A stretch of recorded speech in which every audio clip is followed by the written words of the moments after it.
as a mom, alam natin na hindi lahat ng diapers pare-pareho. And while I was nesting, especially as a first-time mom, there's a lot of choices in the market and we want to know which one is the best for our baby. Instead of guessing, I tested 9 of the most popular diaper brands here in the Philippines. Which diapers will be included today? Okay, which includes Clean Fan, Unilove, Moose Gear, EQ, Huggies, Rascals, K-Tiger, Bean. Mili Moon kasi hindi siya naka-pack, naka-box. So, ganyan na lang. Using the same method so that you can have a rational comparison. Medyo scientific. I will be using the same amount of liquid and compare them side by side. I'm gonna use a diluted Venus dye, yung Jovos, in 2 liters of water. A measuring cup, 30 ml of liquid every pour para consistent. And I will do it 3 times, just like real newborn baby output. We will check how fast it absorbs, how dry it feels, and if it leaks. Tapos, i-score natin siya 10 per category. So, the perfect score would be 30. And honestly, my clear winner. Since hindi fit yung diapers sa table, we'll just do it by batch.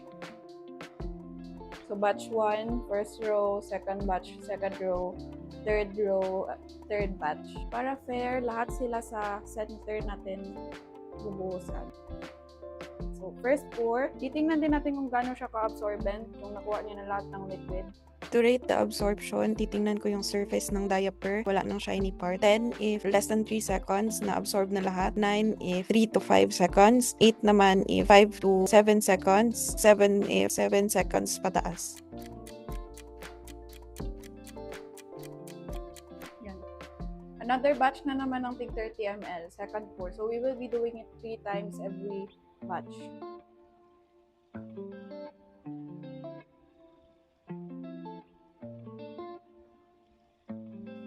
Last. Ito sa second pour natin, medyo nakita na natin na bumibigat na yung diaper. Third pour.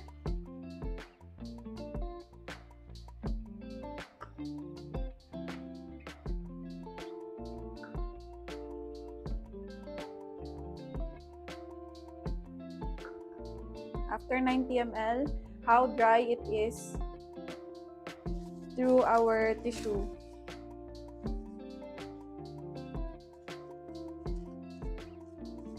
So, this is a colored tissue. Pero yung white side ang titingnan natin.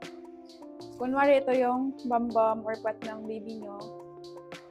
Pet ni baby. Let's see if ano siya, basa. I will apply the same pressure with all of the diapers. Ito for Bean.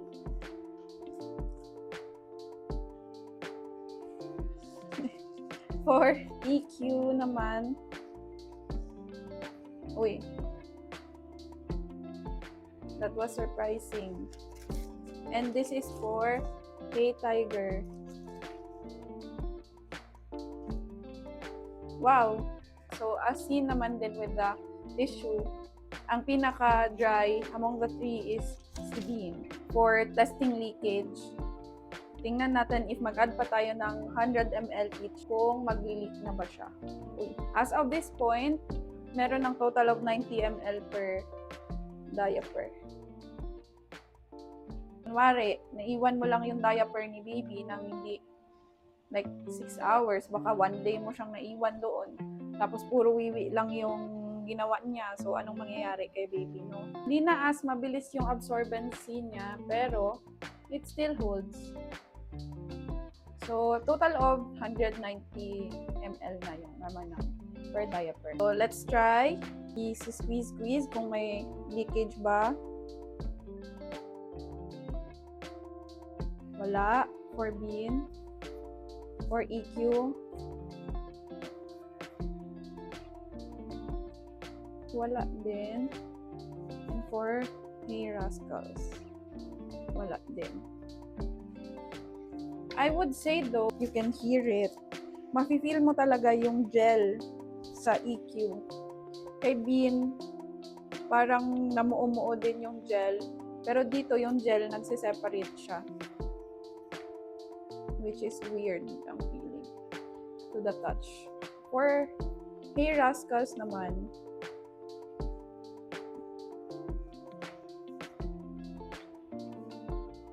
still still holds pretty well. Pero hindi as weird. Soft pa rin yung texture niya. Okay, that's for round 1. Round 2, Milimoon, Clean Fan, and Huggies. First pour.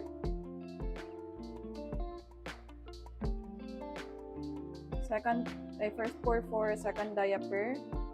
This is the Clean Fan and for Milimoon. Right away, you can see difference in how fast nila na-absorb yung liquid. Pag clear na yung taas, I would assume na absorb na siya. So, as you can see, si Milimoon na-absorb niya agad. Si Clean Fan, medyo kita mo pa rin yung liquid sa taas. Si Huggies naman ay na-absorb din niya naman. Pero may makita pa na konting liquid on top. So, second pour tayo pa rin each.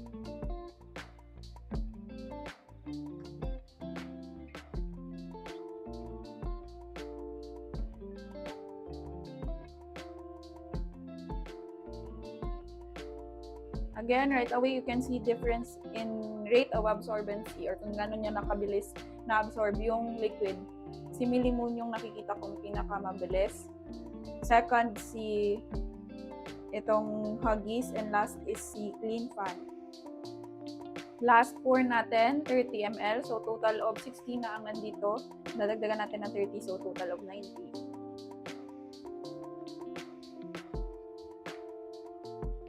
Ooh.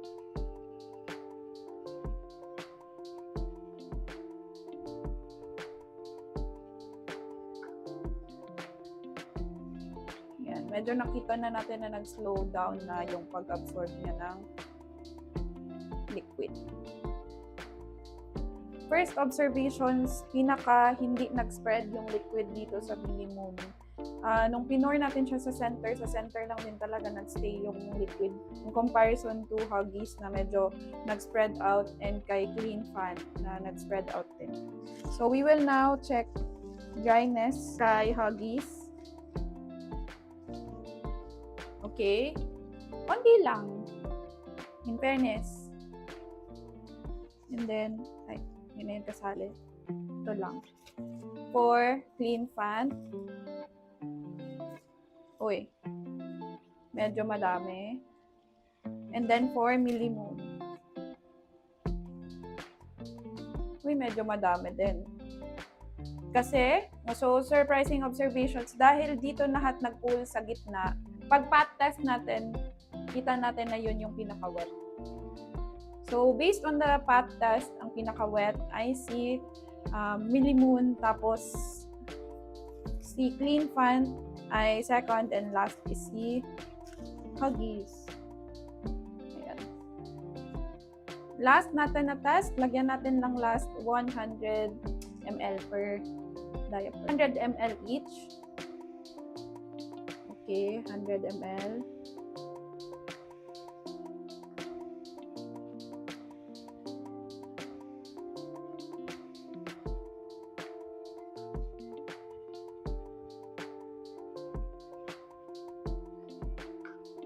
Based sa tatlo na nakikita ko, si Clean Fan ang pinakamatagal nag-absorb ng liquid.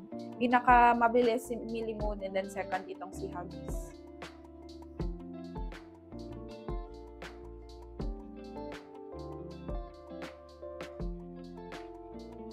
Okay, we will check sa sides. Wala din.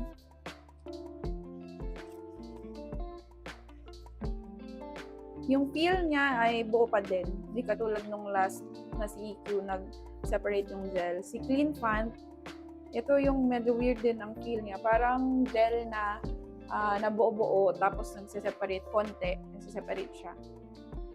And then si Milimoon, wow, ito yung pinaka-intact. As you can see, even dito, you can see close up, buo pa din siya.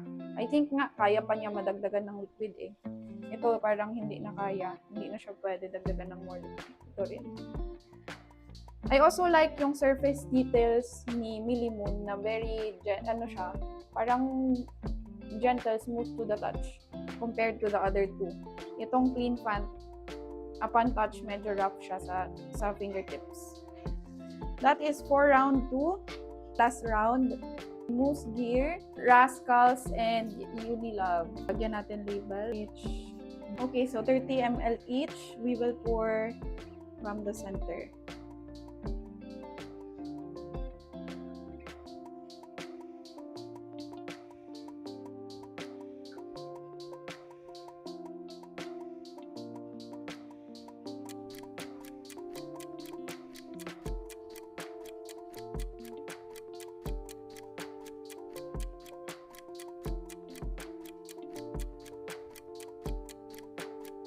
Yung pinakaunang nawala yung color from the surface is ito si Rascals, second si Unilove, and third ito si Moose Gear. Second pour.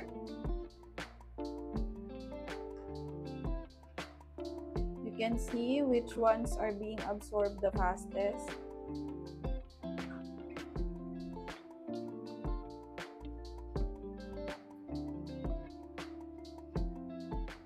First one si Rascals, then second ito si Moose Gear, third is si Unilove. Not sure if na-absorb pa niya yan lahat. Last pour, third pour.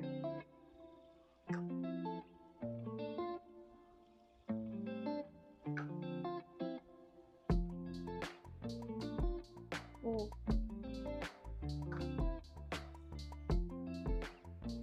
Na-absorb pa.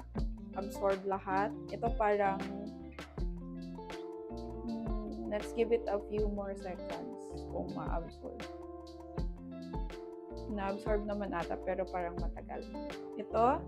So, for the third round, pinakamabilis pa rin na-absorb si Rascals, second si Moose Gear, and third si Unilove.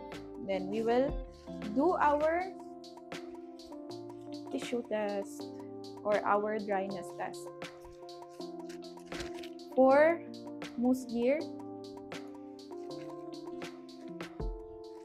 this is important kasi we will simulate what if inuupuan to ng baby, gano'n ka basa yung puwet niya. Okay, yan. And then for Rascals, same din ang pressure, wow. Okay. And then this is for Unilove. Oh, wow. That is surprising.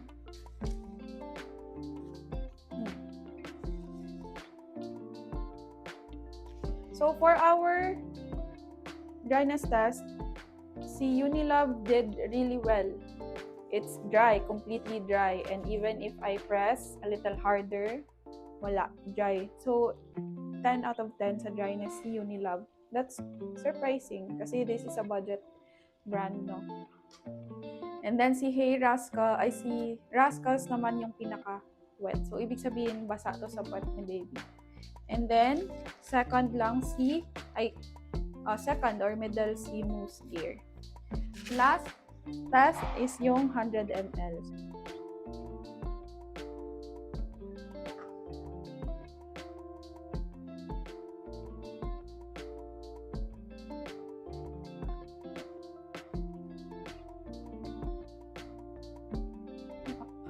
Pinakapasok na lang. Okay.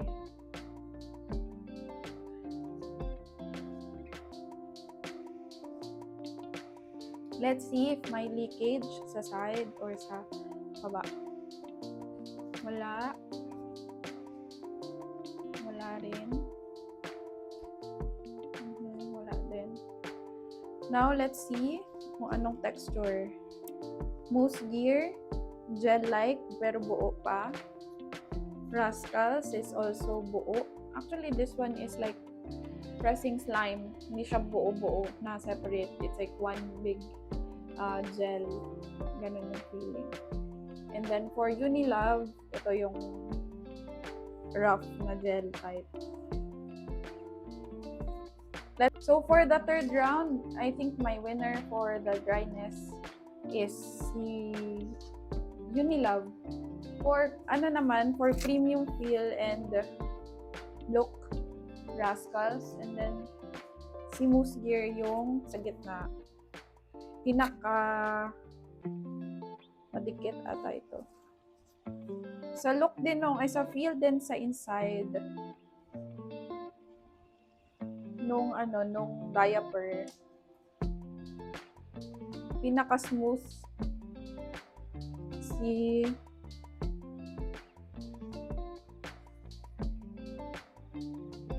Unilove, ang pinaka smooth. Wala siyang grooves or textures, unlike kay Moose Gear that you can see meron siyang ganun na design. And then si Rascals medyo meron. Si Unilove parang cotton lang siya talaga. So that concludes our test.